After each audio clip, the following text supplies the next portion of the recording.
უზრუნველყოფს თუ არა სახელმწიფო განსაკუთრებული საჭიროების მქონე ბავშვების მომსახურებას. სერვისი, რომელიც სასიცოცხლოდ მნიშვნელოვანი და ძვირია. რიგები უფასო პროგრამაში მოსახვედრა და სერვის მიღმა დარჩენილი რეგიონი. ჩემს შულს ერთ წელიწადში უსრულდება 15 წელი და შეუწყდება აბსოლუტურად ყველა დაფინანსება. რატომ წყვეტს სახელმწიფო აუტისტური სპექტრის მქონე მოზარდების დახმარებას 15 წლის ასაკში, მაშინ როცა ბენეფიციარებს თერაპია სიცოცხლის ბოლომდე სჭირდებათ. ასრულებს თუ არა ქვეყანა გაეროს რეკომენდაციებს და უნდა იყოს თუ არა სავალდებულო სკრინინგ ტესტი ბავშვებში. მაესტროელები დღეს შვიდზე. საღამო მშვიდობისა ვიწყებთ მაესტროელებს 19 საათზე თონიკე კორენჩხილაძე, ნოცა კოპალიანი და ნანუკა იორდანიშვილი ვიმუშავებთ დღეს თქვენთვის. დღეს არ არის 2 აპრილი აუტიზმის ცნობადობის დღე, როდესაც ყველა საუბრობს ამ პრობლემაზე. დღეს არის 11 ივნისი და ჩვენ საუბრობთ ამ თემაზე, რადგან ვფიქრობთ, რომ ეს საკითხი აქტუალურია. აუტიზმი ავადმყოფობა არ არის. აცრები არ იწვევს აუტიზმს. მსოფლიოში 70 მილიონი ადამიანი არის აუტისტური სპექტრის მქონე. საქართველოში აუტიზმის მქონე ადამიანების ზუსტი სტატისტიკა არ არსებობს, თუმცა ამერიკის შეერთებულ შტატებში აუტიზმი ყოველ მე-60 ინდივიდს აქვს. გოგონებთან შედარებით ბიჭებში 4-ჯერ უფრო ხშირად ვლინდება აუტიზმის შემთხვევები. აუტიზმის პირველი ცენტრი საქართველოში მხოლოდ 2010 წელს შეიქმნა, ეს მაშინ, როდესაც ექიმმა ლეო კანერმა პირველად აუტიზმი 1953 წელს აღწერა. მას შემდეგ მსოფლიოს წამყვანი ქვეყნები, მათ შორის გაერო მოუწოდებენ ყველას, რომ რაც შეიძლება ადრეულ პერიოდში მოხდეს დიაგნოსტიკა. საუბარია ბავშვების სავალდებულო დიაგნოსტიკაზეც, თუმცა ვიდრე ეს ამოქმედება საქართველოში უკვე დიაგნოსტირებული ბავშვების სერვისიც კი არასაკმარისია. ვაუჩერი, რომელსაც ჯანდაცვის სამინისტროს სოციალური მომსახურების სააგენტო გასცემს, აუტისტური სპექტრის ბავშვისთვის თვეში 20 საათიან თერაპიას გულისხმობს, რაც მინიმალურ საჭიროებაზე ნაკლები. თუმცა არიან ისეთებიც, ვინც ვაუჩერს საერთოდ ვერ იღებს და ამ დრომდე რიგში დგას. რას ვთავაზობთ აუტისტური სპექტრის მქონე ბავშვებს 15 წლის შემდეგ? ამ კითხვაზე პასუხი ჯანდაცვის სამინისტროს უნდა გაეცათ, როგორც სტრატეგიისა და პოლიტიკის განმსაზღვრელს. გადაცემაში სტუმრობას ვერ ახერხებენ, თუმცა გვაქვს ინტერვიუ ჯანდაცვის სამინისტროს სოციალური დეპარტამენტის უფროსთან, რომელიც გარკვეულ საკითხებზე პასუხისმგებლობას იხსნის. მაგალითად, ბავშვის პროგრამაში ჩასმის კუთხით არსებული პრობლემა თურმე ადგილობრივი თვითმმართველობის მოსაგვარებელია. ვიდრე ამ ინტერვიუს შემოგთავაზებთ, მანამდე ვნახოთ სიუჟეტი, რომელიც ასახავს კონკრეტული ოჯახის ისტორიას. თუ რა პრობლემებს აწყდებიან მშობლები, რომლებსაც აუტიზმის მქონე ბავშვები ჰყავთ. ანდღულაძეების ოჯახი იძულებული გახდა, რომ შესაბამისი სერვისების მისაღებად ოზურგეთიდან თბილისში გადმოსახლებული იყო და ახლა უფროსი ძმა მერიის პროგრამის მონაწილეა, თუმცა ამ სიკეთით უმცროსი ძმა ვერ სარგებლობს, რადგან დადგენილება შეიცვალა. ვნახოთ სალომე ლაბაძის სიუჟეტი. უბრალოდ არ უნდა დედმამიშვილთან ურთიერთობა. აქცევდა ზურგს, კრავდა ხელს. ასე იყო მანამ ვიდრე გიორგი სპეციალურ პროგრამაში ჩაერთვებოდა. უკვე წელიწად ნახევარია აუტიზმით გამოწვეულ სირთულეებს უფროსი ანდღულაძე სპეციალისტების დახმარებით უმკლავდება. ძმებს შორის მეგობრობაც მხოლოდ წელიწად ნახევრის წინ დაიწყო. დედა ამბობს, რომ გიორგიმ ჩაკეტილობის პრობლემა სწორედ თერაპიით დაძლია და უმცროს ძმას წლების განმავლობაში უპასუხო დატოვებული სიყვარულიც დაუბრუნა. ნიკოლას ჰქონდა ყოველთვის სურვილი, რომ გიორგისთან ეთამაშა, მაგრამ გიორგის არ ჰქონდა იმის სურვილი, რომ მის მასთან კომუნიკაცია დაემყარებინა. ეს მშობლისთვისაც ძალიან რთულია, როცა დედმამიშვილები ერთმანეთს არ ეკონტაქტებიან. უკეთესობა არის ის, რომ დაიწყო მასთან ურთიერთობა, ამბობს რამდენიმე სიტყვას, ბავშვებთან იჩენს ინიციატივას, რომ ითამაშოს ბავშვი და მისი ინტერესები ბავშვს თამაშობს, უფრო ცნობიერება დაუბრუნდა, გაუმჯობესდა ცნობიერება. პროგრამა, რომელმაც ანდღულაძეების ოჯახში მძიმე რეალობა შეცვალა, მერიის მიერაა დაფინანსებული და ეს არის ერთადერთი სერვისი, რომელსაც სახელმწიფო აუტისტური სპექტრის მქონე ბავშვებს თავაზობს. თუმცა სიკეთე, რომლითაც გიორგი სარგებლობს, მისი უმცროსი ძმისთვის მიუწვდომელი აღმოჩნდა. სექტემბერში ნიკოლოს უსრულდებოდა 1 წელი თბილისში რეგისტრირების და თან ასაკიც პატარა ქონდა და მაშინვე უნდა ჩამჯდარიყო მომლოდინეთა სიაში, მაგრამ მოხდა ისე, რომ აგვისტოში 1 თვით ადრე შეიცვალა კანონი, მიიღეს დადგენილება, რომლის თანახმადაც თბილისში უნდა იყო რეგისტრირებული 1 წლის მაგივრად 3 წელი და ჩემი შვილი დარჩა პროგრამის გარეთ. კიდე მოუწევს წელიწად ნახევარი სადღაც ლოდინი და 6 წლის ბავშვი რამდენად მოხდება უკვე პროგრამაში, ეს უკვე სათუო თემა არის. ვიდრე უფროს შვილს ამ პროგრამაში ჩართავდა მარიკა ზარნაძემ რთული გზა გამოიარა. საცხოვრებელი ადგილი შეიცვალა და ოზურგეთიდან თბილისში გადმოსახლდა. ამბობს, რომ აუტიზმის მქონე ბავშვებისთვის რეგიონებში სერვისი საერთოდ არ არსებობს. ამიტომ თბილისში გადმოსახლებული ბავშვებისთვის ერთადერთ ხელმისაწვდომ პროგრამაში ჩასართავი პირობის გამკაცრებას დისკრიმინაცია დაღიქვამს. თუ რაიონებში არ არის იმისი პირობები, რომ ბავშვმა განვითარება შეძლოს, ლოგიკურია, რომ წამოვლენ თბილისში. არავის არ უხარია ხა საკუთარი ოჯახის დატოვება, საკმაოდ რთულია. სახელმწიფო ვალდებულია შეუქმნას არა მარტო თბილისელებს, არამედ რეგიონის მოსახლეობასაც პირობები, რომ ამ ბავშვებს ჰქონდეთ შესაბამისი რესურსი განვითარების. დისკრიმინაცია გეოგრაფიული ნიშნით არ არის ერთადერთი პრობლემა, რაზეც მშობლები საუბრობენ. ამბობენ, რომ მოქმედი პროგრამაც უნდა დაიხვეწოს და აუტიზმის მქონე ბავშვები, რომლებსაც სახელმწიფოს დახმარება მხოლოდ 15 წლამდე შეეთავაზებათ, დამოუკიდებელი ცხოვრებისთვის უკეთ მოამზადოს. ან მე უნდა შეუქმნა პირობები და დავტვირთო პირადი ფინანსებით მაქსიმალურად, ან სახელმწიფომ უნდა მიიღოს ზომები, რომ ამ ბავშვებს შეუქმნან შესაბამისი პირობები. მინიმალურად ბავშვი რო დავტვირთო 550 ლარია ეს თერაპიები და მოგეხსენებათ ახლა საშუალო ფენის წარმომადგენლისთვის 550 ლარი ზოგისთვის თვიური შემოსავალია და ვერანაირად ვერ შეძლებს ამას მშობელი. თერაპიის სიკეთეს ანდღულაძეების ოჯახში საუკეთესოდ ხედავენ. სპეციალისტების მხარდაჭერის დადებით შედეგებს ახლა გიორგი განასახიერებს, თუმცა შეძლებს თუ არა ნიკოლოზი საკუთარი განვითარებით უფროს ძმას გაუთანაბრდეს და აუტიზმით გამოწვეული სირთულეები მის მსგავსად დაძლიოს, ჯერ კიდევ ბუნდოვანია. ჯანდაცვის სამინისტროს სოციალური დეპარტამენტის უფროსი მოვიწვიეთ დღეს სტუმრად, როგორც უკვე ერთხელ აღნიშნეთ, თუმცა მხოლოდ ინტერვიუსთვის მოიცალა. მან უციოდიშარი აქცენტს დღის ცენტრებზე აკეთებს და როგორც მისი საუბრიდან ირკვევა, ჯანდაცვის სამინისტროს პასუხისმგებლობა ძირითადად ვაუჩერის დარიგებით შემოიფარგლება. ჩვენ ცალკე არ გამოვყოფთ ამას ჯანდაცვის სამინისტრო როგორც აუტისტურ სპექტრს, ჩვენ ამას უფრო ფართოდ განვიხილავთ, როგორც სხვა შეზღუდული შესაძლებლობის მქონე ბავშვებთან და ადამიანებთან ერთად, ABA თერაპიაზე არ არის აქ საუბარი. აქ არის საუბარი ადრეული ინტერვენციის პროგრამა, რომელიც არის 0-დან 7 წლამდე ბავშვებისთვის და აქ სერვისი იღებენ აუტისტური სპექტრის მქონე ბავშვები, ასევე არის დღის ცენტრები 6-დან 18 წლამდე და ეს შეიძლება უფროსები იყოს, მაგრამ ეს არ არის თერაპია დღის ცენტრის მომსახურება, 18-დან ზემოთ აუტისტური სპექტრის მქონე შშმ პირები. ამას აშენებს კერძო არასამთავრობო ორგანიზაციები, ჩემი მონაცემებით, ამას არ აშენებს სახელმწიფო და მე როგორც ვიცი, თქვენ რა პროგრამაზეც გაქვს საუბარი, ეს არის ABA თერაპიის პროგრამა.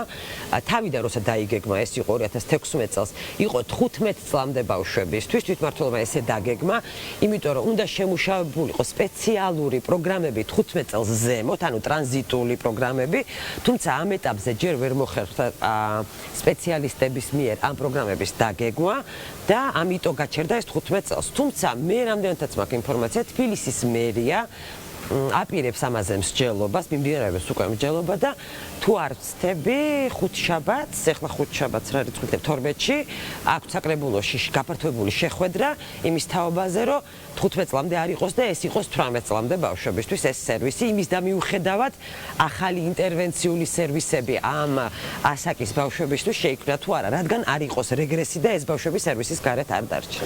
ჩვენი ინფორმაციით ხო შენდება ორი ცენტრი თბილისში და რატომ არის კონცენტრირებული მაინც და მაინც დედაქალაქში ეს ცენტრები 16 წლის ზემოთ? ეს არის იმ ორგანიზაციების გადაწყვეტილება, ვინც გადაწყვეტა, რომ ეს ცენტრები ააშენოს თბილისში.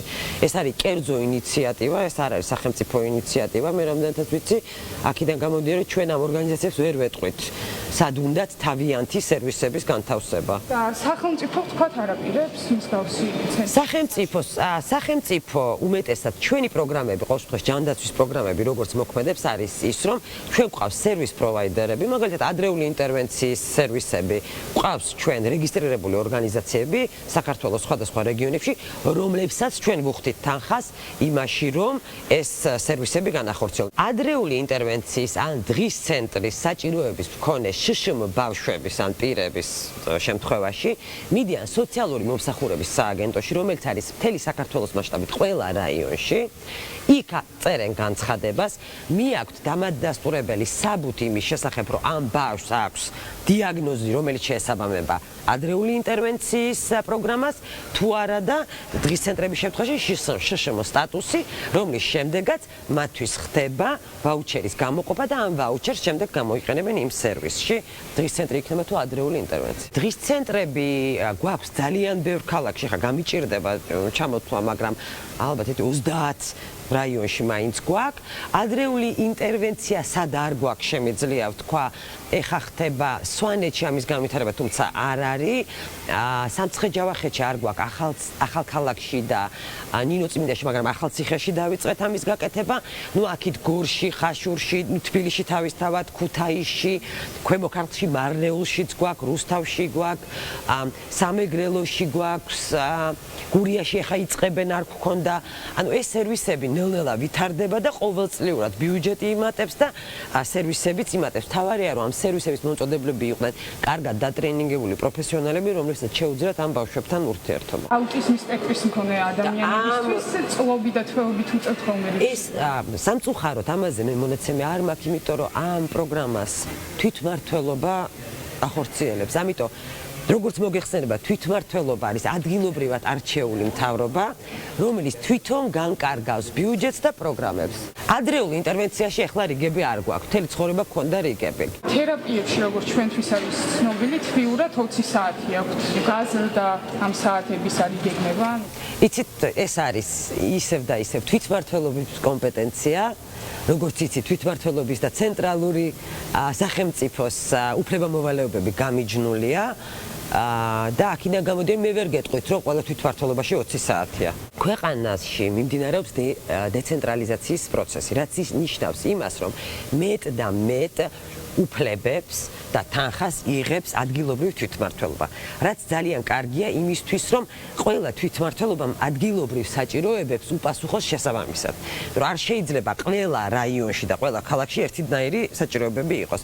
აქედან გამომდინარე, ყველა თვითმმართველობა თავისი ბიუჯეტიდან, შესაძლებლობებიდან, ინტერესებიდან და საჭიროებიდან გამომდინარე შესაბამისად ამ ბიუჯეტს გეგმავს. ამ ეტაპზე თქვენ როგორც იძახით და რამდენადაც მე მაქვს ინფორმაცია, რა საჭიროებებიც არის ერთის მხრიდან და მეორეს მხრიდან ისის შესაძლებლობაც აქვს იმ თვითმმართველობებს, სადაც კეთდება ეს თერაპია, ამის დაბალანსება ხდება აი ამ თერაპიული რაოდენობებით. მარი კორკოტაძე ორგანიზაციის ოჯახი დისკრიმინაციის წინააღმდეგ ხელმძღვანელი შემოგვიერთდა პირდაპირ ეთერში.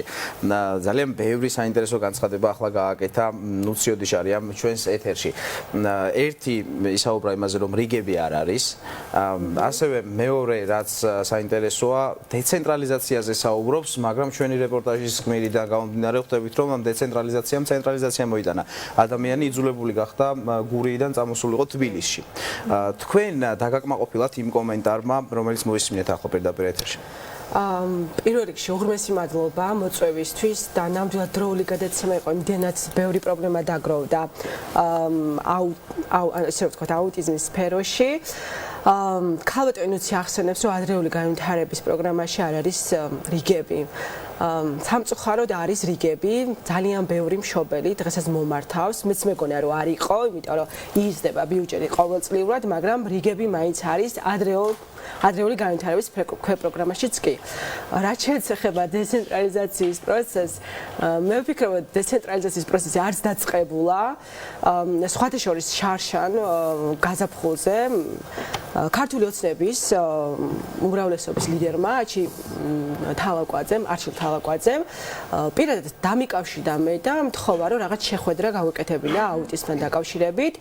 მას აინტერესებდა აბსოლუტურად ყველა ნიუანსი და ყველა პრობლემა, რაც კი ამ ბავშვებს უდგათ, რომ ანუ, რა ვიცი, შემპირდა, რომ დაიწყებდა პარლამენტში აქტიურად ამ საკითხების ლობირებას და ზუსტად დეცენტრალიზაციის პროცესს შეუწყობდა ხელს.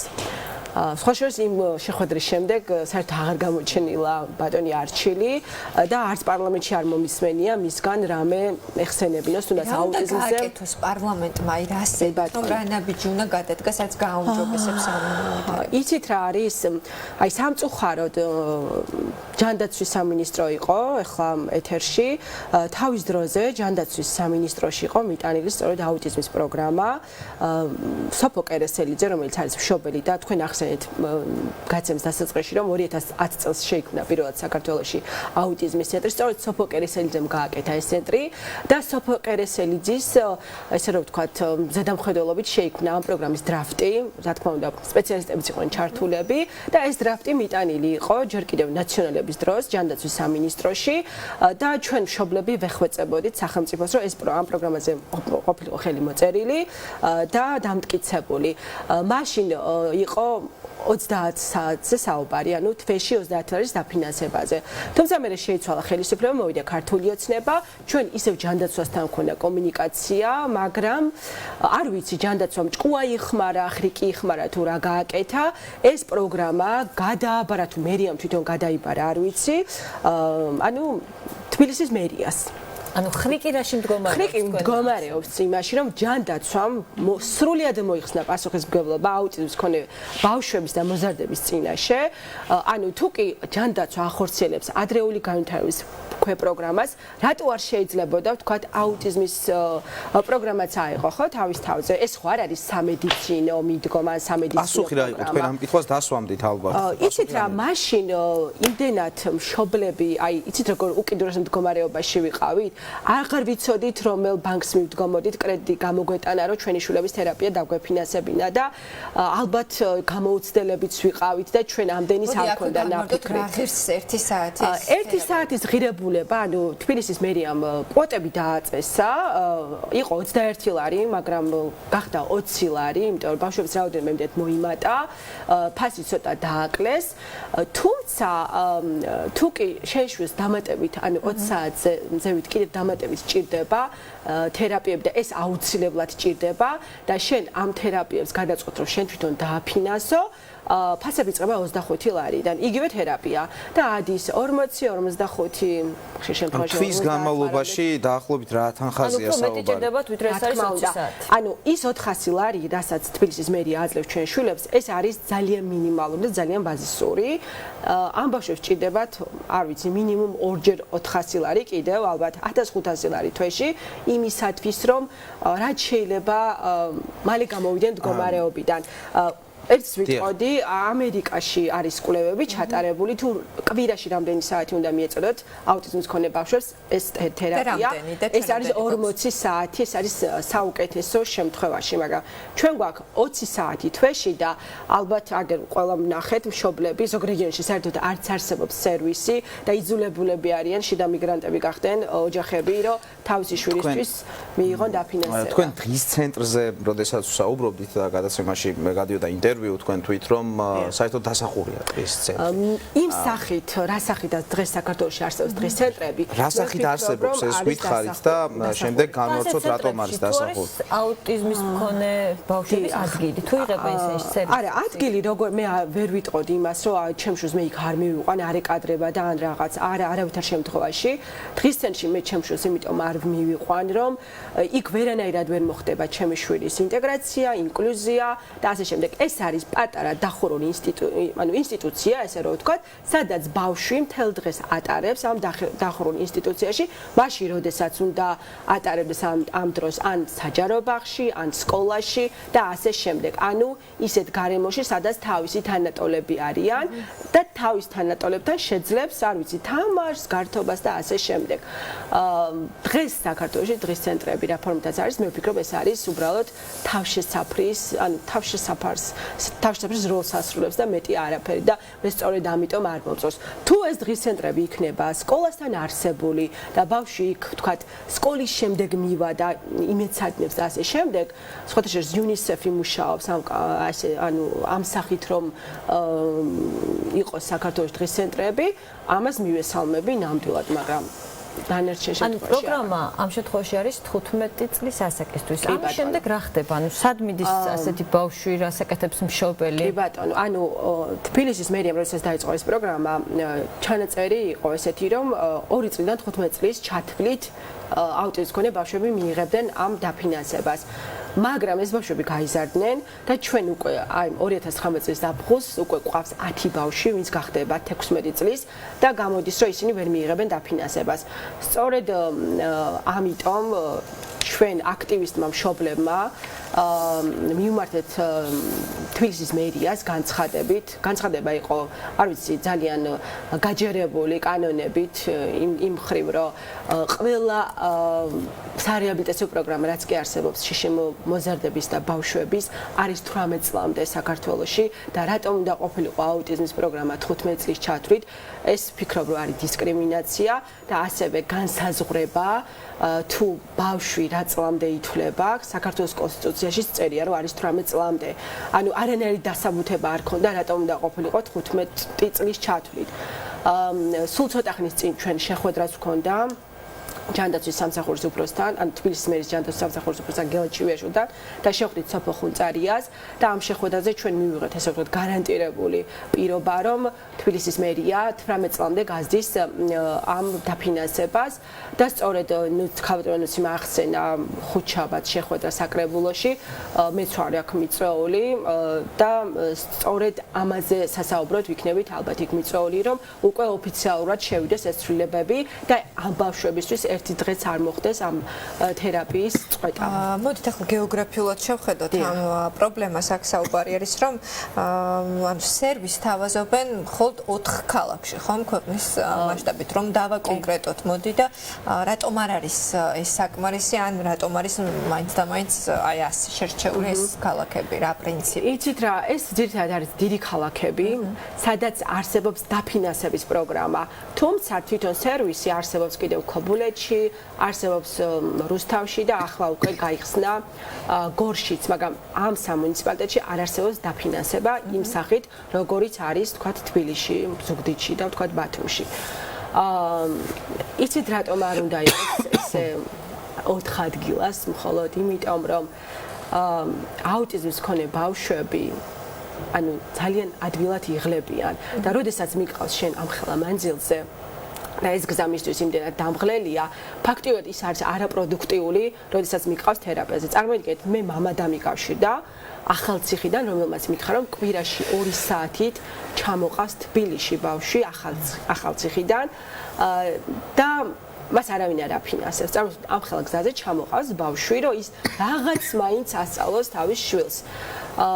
დაახლოებით 200 ლარი უჯდება მას ტრანსპორტირება, ბავშვის ჩაყვანა, ჩამოყვანა და პლუს კიდევ თერაპიაში იხდის 30 ლარს. ასე უნდა გითხოთ, გასაგებია ეს პროგრამების რა პრობლემებიც არსებობს. ახლა, ანუ ასე ქვია თქვენ ორგანიზაციას ოჯახები დისკრიმინაციის წინააღმდეგ. ნუ ტარდება კვირეულები, დღეები, ცნობადობა ამაღლდა, ალბათ ამით ახმებით გარკვეული კუთხით, თუმცა არის ალბათ პრობლემები. რა შეგიძლიათ უთხრათ საზოგადოებას და ასევე რა რჩევებს მისცემთ მშობელს, რომელსაც ესეთი გამოცდილება გაქვთ? იცით რა, ცნობადობა რა თქმა უნდა ამაღლდა, ამაზე ორი აზრი არ არსებობს, თუმცა შეგადაშეგ მაინც ხდება ხოლმე, იმიტომ რომ მიუღებლობა მაინც არსებობს რა ამ ბავშვების, თუნდაც მასწავლებლების მხრიდან, აი თუნდაც სკოლებში, აი დირექტორების მხრიდან, აი ორიოდე სიტყვით შევეხები სკოლებსაც თუ შეიძლება.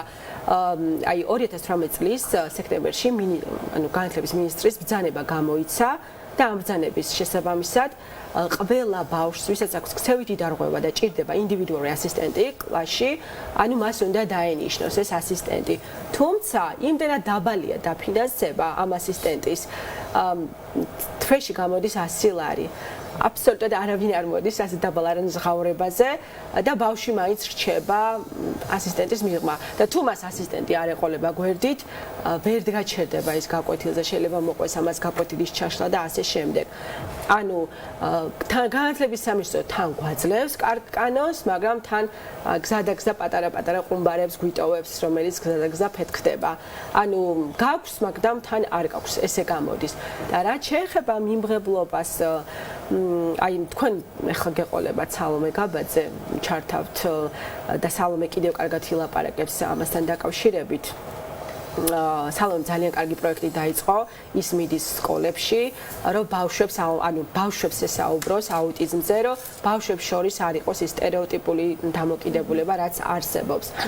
და როგორც ვთქვა სალომე მერიას მიმართა და მერიამ არ დააფინანსა ეს პროგრამა. მე ვიტყოდი რომ ეს მერიამ არა, ეს განათლების სამინისტრომ უნდა დააფინანსოს, იმიტომ რომ მე როდესაც ჩემი შვილი მივიყვანა პირველ კლასში, ერთი კვირა მომიწია მის გვერდით კლასში ჯდომა, იმიტომ რომ არ ყავდა ეს ინდივიდუალური ასისტენტი და იცით რა, ბავშვები იმდენად მომზადებლები იყვნენ ამ ყველაფრისთვის. ანუ ცოტა ეცინებოდათ კიდეც ჩემი შვილის მდგომარეობას და ეს დედისთვის ძალიან რთული დასანახი იყო. და როდესაც მე უკვე ეს ყველაფერი მასწავლებლებს ვუთხარი, მასწავლებელი დაელაპარაკა ამ ყველაფრის შესახებ და ეს პრობლემა ძალიან მალევე აღმოიფხვრა. სწორედ მაშინაც მიმართავდი მე განათლების სამინისტროს, რომ აი ესეთი ჯგუფები ფსიქოლოგებს უნდა დადიოდეს, იქ სადაც ბავშვი შეყავთ პირველ კლასში, რომ ელაპარაკონ ამ მდგომარეობის შესახებ, რომ არ მოხდეს მსგავსი ფაქტები. პირველი კლასი გასაგებია, რა ხდება უმაღლეს სასწავლებლებში. სხვა კლასებში. უმაღლეს სასწავლებლებს რაც შეეხება რამდენიმე ხნის წინ ჩვენ ორგანიზაციას მომართა ერთ-ერთმა მშობელმა, რომელსაც ყავს აუტიზმის მქონე სტუდენტის შვილი. ამ ბიჭმა ეროვნული გამოცდები ჩააბარა, ყველანაირი არ იყო ადაპტირებული ეს გამოცდებისთვის, ისე ჩააბარა, როგორც ყველა დანარჩენმა სტუდენტმა და თქვენ ალბათ იცით, რომ განათლების სამინისტრო აფინანსებს შეზღუდული შესაძლებლობის მქონე სტუდენტებს. მაგრამ ამ ბიჭის დაფინანსება არ მოხდა და რატო იცით? მას მოსთხოვეს შიშელპირის სტატუსი და ფორმა 100. მაგრამ ჯანდაცვის სამინისტრო აუტიზმის მქონე ადამიანებს არ ანიჭებს შეზღუდული შესაძლებლობის მქონე პირის სტატუსს. მაშინ, როდესაც ამ ადამიანებისთვის გარემო სრულად, აი ყველანაირად არის შეზღუდული. აი სწორედ ამიტომ ეუბნება განათლების სამინისტრო ამ ბიჭს დაფინანსებას და თუ არ დაფინანსდება, შეიძლება ვეღარ გააგრძელოს სწავლა.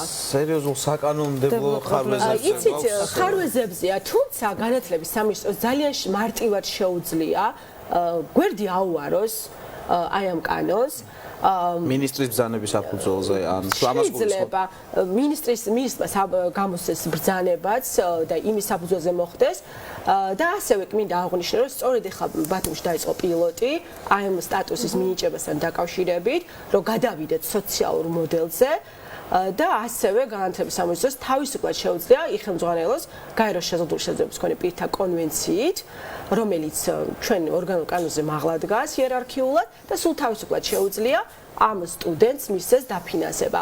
ჩვენ ოფიციალურადაც მიწვევთ განათლების სამინისტროს და ძალიან დიდი იმედი გვაქვს, რომ ეს ბიჭი აუცილებლად დაფინანსდება და გააგრძელებს სწავლას. ჩვენც შევეცდებით, რომ თუ შესაბამისი სტუმრები იქნებიან ჩვენს ეთერში, აუცილებლად დავსვამთ კითხვას და მოვიკითხავთ ამ ამბავს. დიდი მადლობა სტუმრობისთვის და იმ თემისთვის, რომელიც გაგვიზიარეთ. მარი კორკოტაძე ორგანიზაციის ოჯახები დისკრიმინაციის წინააღმდეგ ხელმძღვანელი საუბრობდა ჩვენთან პირდაპირ ეთერში. სალომე გაბაძე თბილისის აუტიზმის ცენტრის დირექტორი გვიერთდება.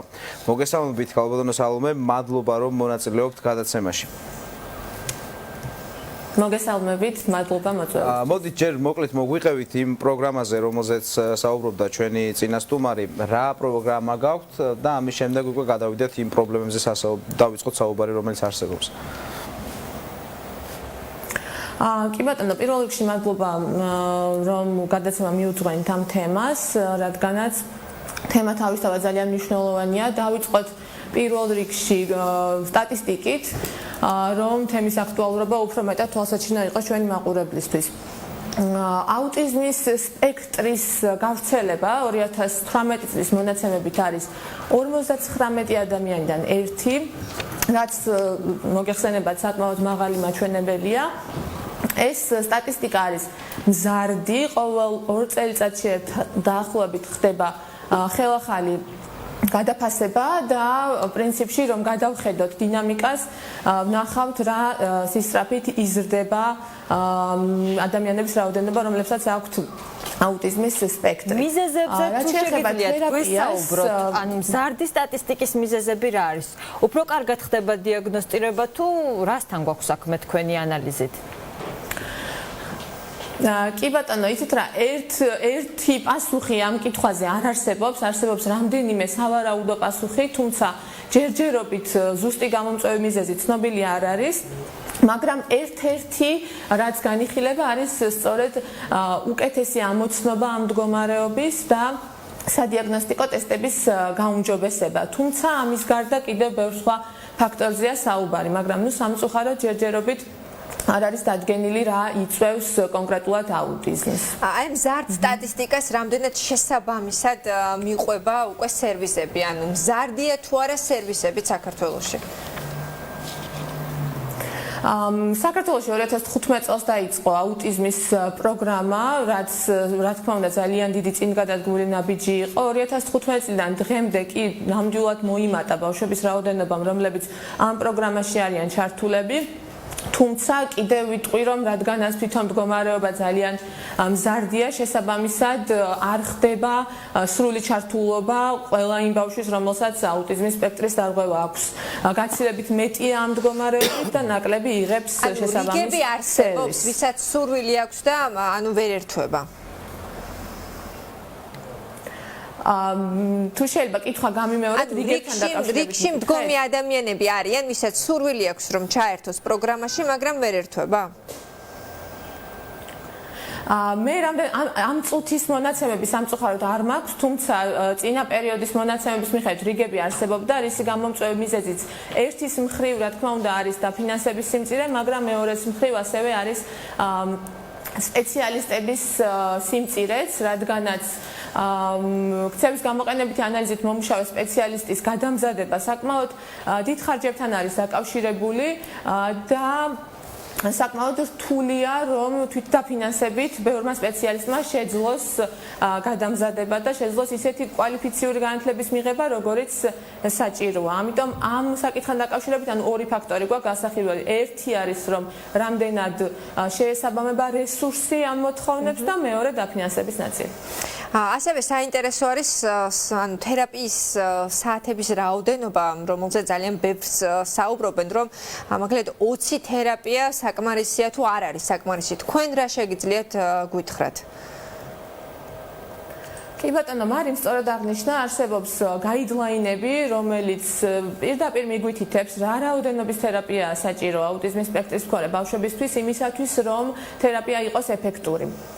განირჩევა ესეთი ორი ტიპის მიმართულება. ერთი არის ფოკუსირებული ქცევის გამოყენებითი ანალიზი, რომელიც კონკრეტულად რამდენიმე უნარის განვითარებაზე ან მაგალითად პრობლემური ქცევის შემცირებაზეა მიმართული. ასეთ შემთხვევაში რეკომენდირებულია კვირაში 15-დან 25 საათამდე ჩარევა, ხოლო როდესაც უფრო ყოვლის მომცველი სრული თერაპია არის საჭირო, რომელიც ბევრ სხვა სფეროზეა მიმართული, ამ შემთხვევაში რეკომენდირებულია 30-დან 40 საათამდე ინდივიდუალური თერაპია. ჩვენ საქმე დიახ, დაასრულეთ და კითხავთ.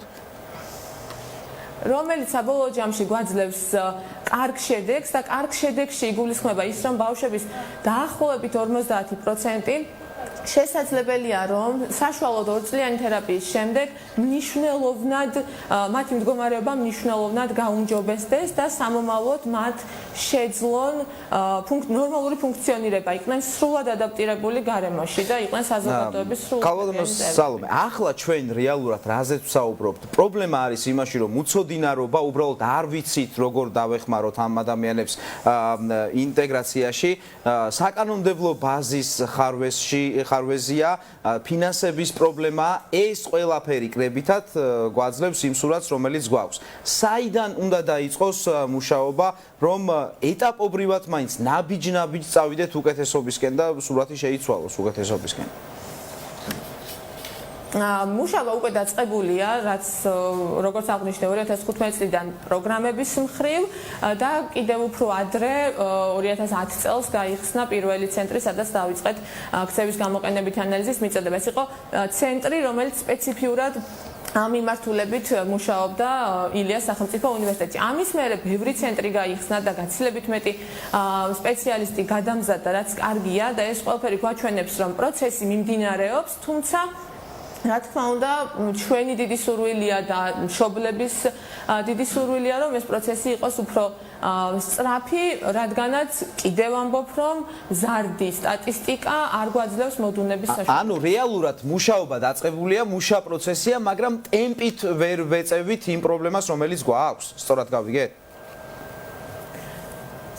დიახ, პროცესი მუშაა, დინამიურია, ვითარდება, ისევე როგორც სფერო ვითარდება საქართველოში და ძალიან სწრაფად განვითარდა, შეგვიძლია ვთქვათ ეს სფერო, ასევე ბავშვები უფრო მეტი რაოდენობა ერთვება პროგრამაში, მაგრამ რა თქმა უნდა ეს არ არის საკმარისი, რადგანაც როგორც უკვე გითხარით, გაცილებით უფრო მეტი საათია საჭირო კარგი პროგრესის მისაღწევად, რაც დღესდღეობით არ გვაქვს სახეზე. რაც შეეხება დაგვიანებით დასრულეთ. მკითხეთ, მე მგონი მეც იგივე თემაზე ვაპირებდი საუბარს. ანუ რაც შეეხება დაგვიანებულ დიაგნოსტირებას, ეს თუ არის პრობლემური საკითხი ამ სფეროში და რა კეთდება, რომ იგივე მშობლების ცნობიერება აბამაღლოთ, ხშირ შემთხვევაში ისინი თვალს უხუჭავენ პრობლემას. დიდი მადლობა ამ შეკითხვის, ეს არის ძალიან მნიშვნელოვანი შეკითხვა. ადრეული დიაგნოსტირება არის კრიტიკულად მნიშვნელოვანი, რადგანაც თუ თერაპია იწყება მაქსიმუმ 3 წლამდე ასაკში, პრინციპში რაც უფრო ადრე დაიწყება, მით უფრო ეფექტურია. ეს ერთ-ერთი პრედიქტორია ამ თერაპიის ეფექტურობის და კარგი პროგრესის. ამიტომ ძალიან მნიშვნელოვანია, რომ მშობლებმა ადრეულ ასაკში მიმართონ სპეციალისტებს. როგორც კი ერთი სიმპტომი მაინც იქნება საეჭვო, მნიშვნელოვანია რომ არ დაელოდონ, რადგანაც ყველაზე კარგ სასაც მათ შვილებს გაუკეთებენ არის ადრეული ჩარევა, ადრეული თერაპია, რომელიც ძალიან კარგ შედეგებს გვაძლევს. და რადგან გვიყურებენ ამ თემით დაინტერესებული ადამიანები, რომ უთხრათ პირველივე სიმპტომი ახსენეთ თქვენ, აი რას უნდა მიაქციონ ყურადღება, იმიტომ რომ ამ კუთხით მართლა არსებობს პრობლემები, როგორც ჩანს. კი ბატონო, რეალურად მაგალითად ICD-10 არსებობს ესეთი სადიაგნოსტიკო კლასიფიკატორი, რომელიც გვეუბნება, რომელსაც საქართველოს დღესდღეობით მიყვება, 3 სფეროს დარღვევებზეა საუბარი, ეს არის კომუნიკაცია, სოციალური ურთიერთობები და მესამე სფეროში ერთიანდება შეზღუდული ინტერესთა სფერო და განმეორებადი ქცევის პატერნი. ეხლა რას ნიშნავს თითოეული მათგანი? დაახლოებით 1 წლის წამდე ასაკში თუ ბავშვი არ მიგვითითებს საჩვენებელი თითის გამოყენებით, არ ესმის მარტივი ინსტრუქციები, არ აქვს რეაქცია მშობლის დანახვისას, არ უღიმის საპასუხოდ, ზოგადად საპასუხო ემოციას ნაკლებად გამოხატავს, თუ თამაშობს არაფუნქციურად, ცოტა უცნაურად, სათამაშოს დანიშნულებისამებრ არ იყენებს. ცოტა უფრო მოგვიანებით ასაკში ფერხდება მეტყველების განვითარება, არასრულებს მიმართულ ინსტრუქციებს. შესაძლებელია აღინიშნებოდეს ეკოლალია, რაც გულისხმობს ნათქვამის გამეორებას, მყისიერად ან მოგვიანებით ადრე მოსმენილი ფრაზის გამეორებას. ასევე არ მყარდება მზერითი კონტაქტი, არ რეაგირებს სახელით მიმართვისას, აღინიშნება უცნაური განმეორებადი ქცევები და განმეორებადი სტერეოტიპული ერთგვაროვანი თამაში. ეს არის პრინციპში ის ძირითადი სიმპტომები, რომლებიც გვაქვს ხოლმე სახეს და რასაც დიდი ყურადღება უნდა მივაქციოთ. ასევე შესაძლებელია ბავშვი განსხვავებულად აღიქვამდეს გარკვეულ შეგრძნებებს, ძალიან ინტერესდებოდეს მაგალითად ბრუნავის საგნებით, ან მცირე ხმაურზე ჰქონდეს ძალიან ძლიერი რეაქცია. და ამ თერაპიას აფინანსებს სახელმწიფო მხოლოდ 15 წლის ჩათვლით. შემდეგ აღარ არის საჭირო ეს თერაპია თუ ანუ რატომ არის ეს მიდგომა თქვენი აზრით? თერაპიის ეფექტურობას, როგორც უკვე ვთქვი, განსაზღვრავს ადრეული ჩარევა, განსაზღვრავს თერაპიის მიწოდების ინტენსივობა და თერაპიის უწყვეტობა. უწყვეტობა ასევე ძალიან მნიშვნელოვანი ფაქტორია. რიგ შემთხვევებში დიაგნოზის სიმძიმის შესაბამისად შესაძლებელია, რომ ინდივიდს მთელი ცხოვრების განმავლობაში გარკვეული ფორმით ესაჭიროებოდეს თერაპია. შესაბამისად 15 წლის ასაკში თერაპიის შეწყვეტა რასაკვირველია გაუმართლებელია. მაგრამ აქაც მეორე ფაქტორიც ისევ ყურადღება მისაქცევია. ერთი არის რომ ამ ბავშვებს აუცილებლად ჭირდება თერაპია, იმიტომ რომ რეალურად ბავშვები აუტიზმის სპექტრით სამომავლოდ ისევ სახელმწიფოს ინტერესია, რადგანაც ისინი სწორი ინტერვენციის ფონზე გახდებიან ჩვეულებრივი საზოგადოების სრულუფლებიანი წევრები, რომლებიც იმუშავებენ და ისევ საზოგადოებას მოუტანენ თავისი მუშაობით რაღაც გარკვეულ სააგენტოს. აქვე მინდა კითხვა დავსვა, ანუ დიაგნოსტიკასთან დაკავშირებით, ანუ მივედით იქამდე, რომ ადრეული დიაგნოსტიკა არის ძალიან კარგი და ეფექტიანი და საჭირო. არსებობს მოსაზრება, რომ ეს დიაგნოსტიკა გახდეს სავალდებულო. თქვენ რამდენად იზიარებთ ამ მოსაზრებას და რამდენად წაადგება ასეთი ინიციატივა პროცესი? ძალიან მნიშვნელოვანია რომ სკრინინგები იყოს სავალდებულო, ანუ მაგალითად პედიატრებს კონდეთ ეს სკრინინგის ინსტრუმენტები და შეძლონ რომ თითოეული ბავშვი შეამოწმონ და რისკ ჯგუფის შემთხვევაში უკვე გადაამისამართონ შესაბამის სპეციალისტებთან.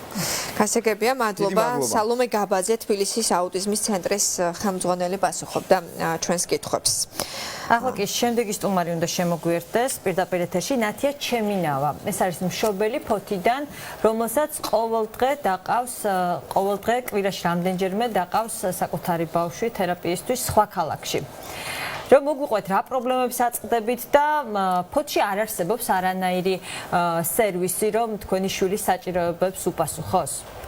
მოგესალმებით, მყავს 6 წლის ბიჭუნა აუტისტური სპექტრის აშლილობით. ფოთში არანაირი სერვისი არ გაგვაჩნია, ანუ არის ერთი ოთახი, ანუ კლინიკას აქვს თვითონ გამოყოფილი კერძო კლინიკას, ერთი ოთახი მან დამყავდა, მაგრამ ვერანაირი შედეგი ვერ მივიღეთ. ეხლა დამყავს ბათუმში, კვირაში 3-ჯერ დავდივართ, თერაპიას გავდივართ ბათუმში, ახლა 3 თვეა რაც დამყავს და ბავშვს აქვს ახლა აშკარა შედეგი, მაგრამ ეს იმხელა თანხებთანაა დაკავშირებული. რა თანხებთანაა? უკაცრავად ამას რომ გეკითხებით, კონკრეტულად რა თანხებზეა საუბარი რომ გითხრათ? დიახ, ერთი თერაპიის ღირებულება არის 30 ლარი, ფოთის მერია მერჯერადად დაგვეხმარა, 1000 ლარით, რომელიც ამოვწურე ახლა და შემდეგ მომიწია ესე რომ მივაკითხე მერიას და რომ ვთხოვე ხელახლა დაფინანსებაზე უარი მითხრეს, რადგან უკვე ბიუჯეტი არაძლევდა ამის საშუალებას, მითხრეს რომ ასე კერძო კომპანიებისთვის მიმემართავ, თქვა დეკემბრამდე, სანამ ისევ ხელახლა არ დაიწყებოდა ბიუჯეტის განხილვა და ერთ-ერთმა საქველმოქმედო ორგანიზაციამ ჩამირიცხა ერთი თვის ფული. მე არ ვიცი რა სვიზა. თქვენ ალბათ გექნებათ ინფორმაცია ფოთში რამდენი ბავშვია აუტისტური სპექტრის საშუალების მქონე? სტატისტიკა თვითონაც არ ვიცი თუ არ ამბობენ, მაგრამ მე რამდენადაც ვიცი. ახლა 10 შეიძლება 10 ბავშვი იყოს, შეიძლება მეტიც, მაგრამ სტატისტიკა არ აქვს ამას. და მათ რა გამოსავალი იპოვეს ამ მშობლებმა? ისი ზოგიერთ ახლა მაინც აქ აგრძელებს, აქ ატარებს, ზოგი გადავიდა საერთოდ სხვა ქალაქში, ახლა მე არ მაქვს ესეთი პირობები, რომ გადავიდეს სხვა ქალაქში და პატარა მყავს, კიდე მეორეც მყავს და არ გვაქვს ესეთი შესაძლებლობა, რომ წავიდეს სხვა ქალაქში და მიწევს ესე ტარება იქით-აქით. ერთი პრობლემები რაც ჩვენ ახლა გამოვყავით არის გეოგრაფია, რომ სერვისს ვერ იღებთ იმ ქალაქში, სადაც ცხოვრობთ.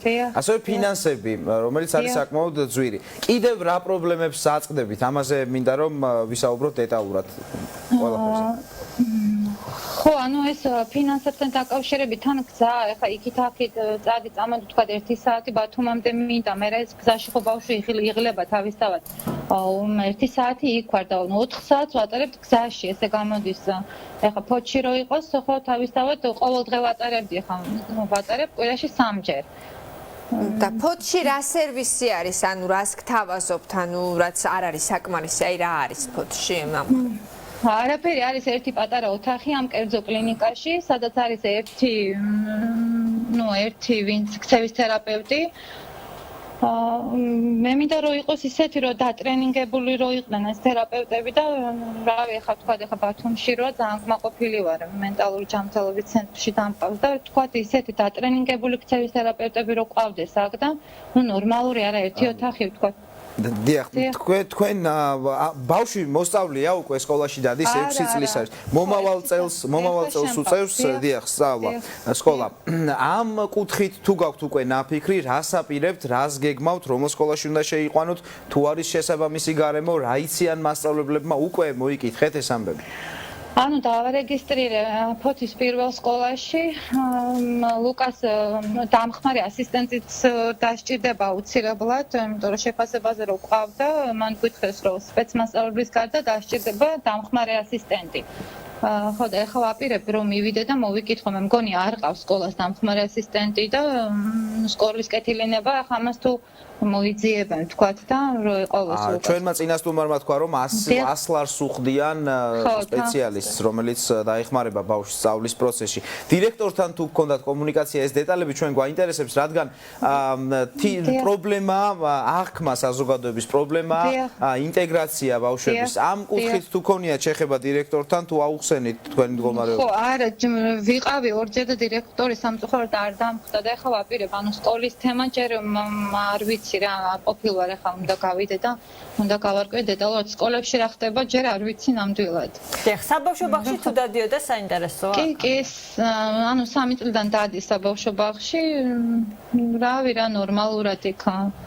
კი, რაღაც პატარ-პატარა იმას წინააღმდეგობებს კი ხვდები. რა წინააღმდეგობებს მოგვიყევით, გითხარით, ამაზე რაც უფრო მეც ვისაუბრებთ, მით უფრო თვალსაჩინო გახდება და უფრო კარგად მოგვარდება ეს პრობლემა. რა წინააღმდეგობებს აწყდებოდა? ანუ თქვა ახლა მე რაც მაღელვებს, რომ აი ზეიმი როცა ტარდება ბავშვი, ჩემი ბავშვი ხა არა ისე ჩართული, თქვა ამ ზეიმზე, როგორც ახლა სხვა დანარჩენი ბავშვები, აი ეს ჩართული რო არ არის, აი ეს მაღელვებს ძალიან.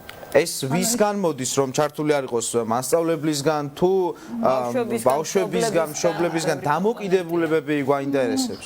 ხო, დამოკიდებულებები ახლა მასწავლებლისგან რავი, ყველასგან რა, ანუ საზოგადოების ინფორმირებაც პრობლემა არის, არ იციან, მათ ნაკლებობა აქვთ.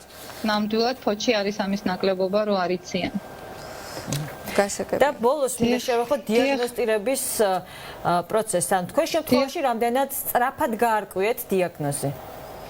ანუ 3 წლის იყო ლუკა პირველად რო ჩამოვიყვანეთ თბილისში, მაშინ არ დაისვა დიაგნოზი, ანუ ასაკის გამო მაშინ არ დაისვა, მითხრეს რომ აქვს სუსტად საშუალოდ გამოხატული აუტისტური სპექტრისათვის ნიშნები და დიაგნოზი სამწუხაროდ ცოტა გვიან დაგვესვა, ეხლა 6 წლის ასაკში დაუსვეს, ანუ ბავშვთა აუტიზმი, ესეთი დიაგნოზი გვაქვს და ანუ არც ვიცოდი რატომ ფიქრობთ რომ აი გვიან დაუსვეს, ანუ რა იყო ამის შემაფერხებელი რომ დიაგნოსტირება მოხდა ანუ გვიან დიაგნოზის დასმა?